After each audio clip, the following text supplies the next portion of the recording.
sila magti-trim ito.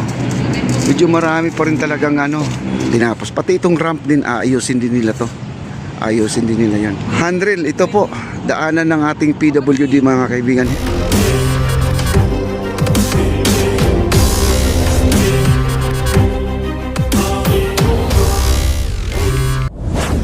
Hagdanan natin doon. Ayan, balikan po natin ha.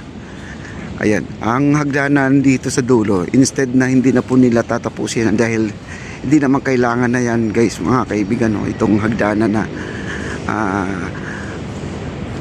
dulo ng ating view deck ng Arroceros mga kaibigan. Pero talagang tinapos pa rin nila guys. Tingnan nyo naman ang gawa nila. Ayan, ayan, tinapos. Pati itong ramp din, ayusin din nila to. Ayusin din nila yan. Ayan. At meron ding ilaw to sa ilalim. May ilaw pa rin nilalagyan. Lalagyan din pala nilang ilaw ang ilalim na yan. Tapos doon sa dulo, ayan, si Boss Charles nandito na rin, no?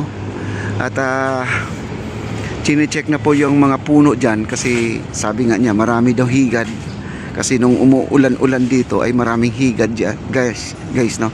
Tapos yung lamppost dyan natatakpan ng mga dahon-dahon kaya ang balak nila Boss Charles, tinatanong ko nga kung sino po ang maglilinis, sino magtitrim ng mga puno dyan.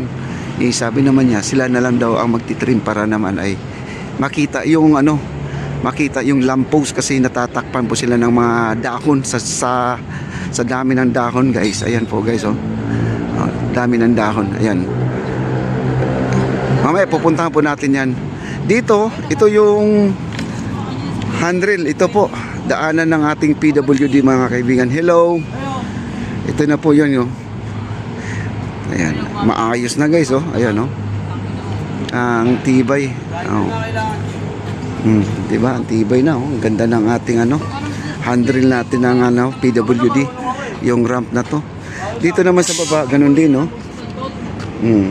Ayan. Okay, dito na po tayo sa dulo guys. Ayan, ganda. Ayan, wow.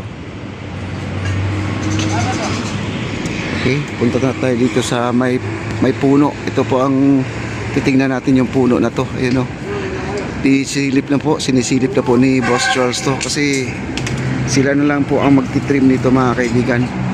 Sila magtitrim ito. Medyo marami pa rin talagang gagawin dito. Ayan, kita nyo natatakpan po siya ng mga dahon. Kailangan tatanggalan daw.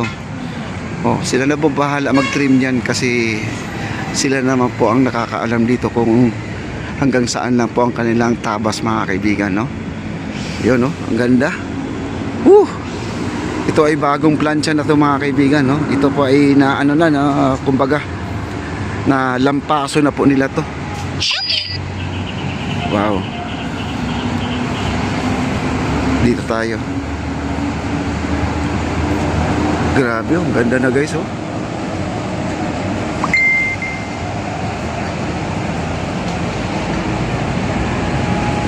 nakakapigil hininga sa ganda. Grabe. Wow.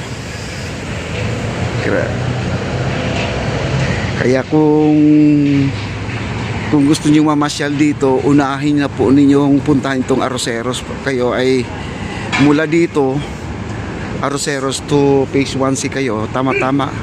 Pagdating doon, gutom na kayo mga kaibigan. Nandun yung mga pagkain, nandun yung mga pagkain, marami pagkain doon. At dito guys, binabasa na po, yun nilinis na po talaga, tinanggal na po yung mga latak-latak dito, ayun, kita nyo? Tinanggal ang mga latak-latak, ayan, Kasi kahapon guys, nandito po ako, napaka-alikabok talaga, sobrang alikabok po guys,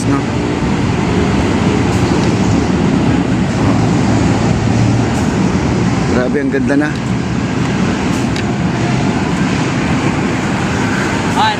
Hello. Ayan, may pagkain na sila. Kasi malapit na po mag alas 12 guys. Alas 12 kasi, break time na po nila. Okay lang po na wala po tayong maabutan dito ngayon. Kita nyo guys, ayan ang ganda na Nilampaso kasi kahapon to. Ayan kita nyo naman, ang ganda ayan Yun ang texture ng pag 700 PSI mga kaibigan. Ganyan. Ang tigas dyan. Grabe. At dito na po tayo. Ito yung hagdanan ng Kalayaan.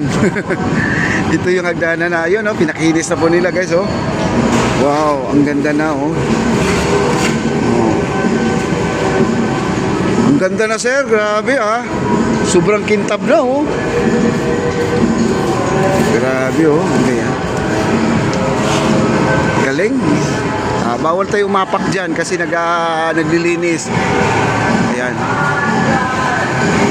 Dito naman sa dulo guys, puntahan po natin dito at may naglalampaso dito. Ang galing naman yung naglalampaso to, meron siyang payong guys, oh, ayun oh.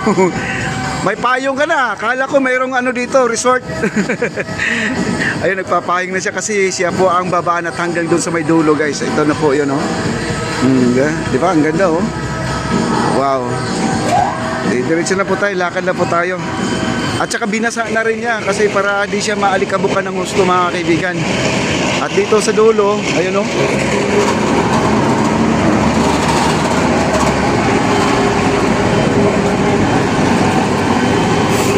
Ayan.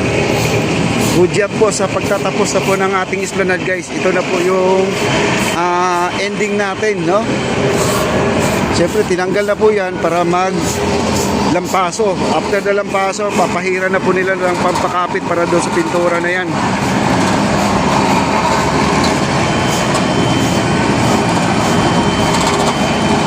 Kailan maalikabok guys, no? Masakit makati sa tenga at tenga sa leeg. At dito po tayo. At isa pa dito, naglilinis na po talaga sila guys. Yung mga bakal-bakal kasi dito napakarami. Yung bakal po nila Boss Charles, no? Ito po ay minamano-mano na nila, oh. Ayan, oh. At tinatanggal na po nila. Ayan, oh. Ang bigat yan guys, oh. Inayos na po nila.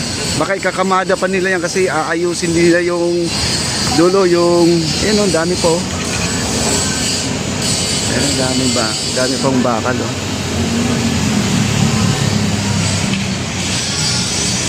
Ayan po, mayroon pa hinahakot sila dito. Ayan, oh. Ayan, oh. Tingnan nyo guys, dito. Ayan, oh. Marami pong mga bakal na mga malalaki kasi yun guys, kay Boss Charles pa yan, yung mga bakal na yan. Yung sa kanya lang naman ang kukunin dito kasi lilipat na po sila doon sa kabila. Lilipat na po sila sa kabila.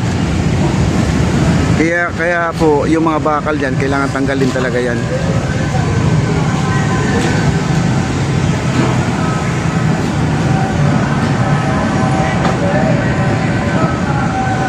Ayun, oh, hinahakot na po nila guys, kita nyo. Ang bigat yan, oh. Pati yung mangga pala dyan nakatagilid, tinanggal na rin nila kasi wala na siya. Pumasok na po siya dito sa may ano, sa may esplanade guys, ito. At saka nabuwal na rin siya. Natanggal na po yung ugat niya doon sa pinakalupa mga kaibigan.